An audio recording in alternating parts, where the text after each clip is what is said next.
பாகிஸ்தான் வழக்கமா அதெல்லாம் பேச இல்லைங்களா? நான் அடிச்சிடுவேன், நான் உதச்சிடுவேன், என்கிட்ட இவ்வளவு பெரிய வெப்பன் இருக்கு, காணாம பண்ணிடுவேன், அதெல்லாம் சொல்றது வழக்கமான ஒரு விஷயம். ஆனால் அதை அமெரிக்க மண்ணில் அவர்கள் இருக்கும் பொழுது பேசுறதுதான் எப்படி அப்படின்றது இந்தியாவோட மிகப்பெரிய கேள்வியா இருக்குது.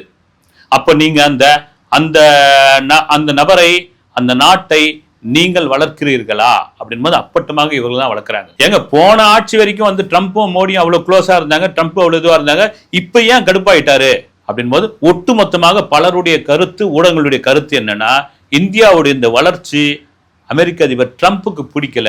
பொருளாதார ரீதியாக எப்படி இவங்க வளரலாம்? ஏற்கனவே சீனா ஒரு பக்கம் எங்களால சமாளிக்க முடியல.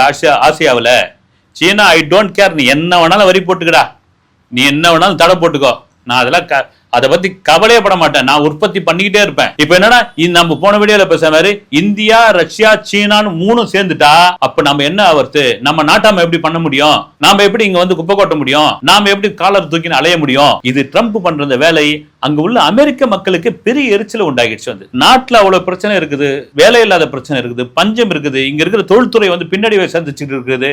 இங்க உள்ள அகதிகளை வந்து ஒரு பக்கம் நீங்க அமைச்சுக்கிட்டே இருக்கிறீங்க, அகதிகளோடு சேர்ந்து இங்க அமெரிக்காவை உருவாக்கின அமெரிக்க பொருளாதாரத்துக்கு ஒரு பெரும் தூணாக இருந்த பல இளைஞர்களையும் அவங்கவுங்க நாட்டுக்கு அமைச்சிட்டு இருக்கீங்க. என்னையா இருந்தாலும் கோமாளித்தனமான ஒரு வேஷம் பண்ணிக்கிட்டு கோமாளித்தனமான ஒரு ஆட்சி பண்ணிக்கிட்டு இருக்காரு.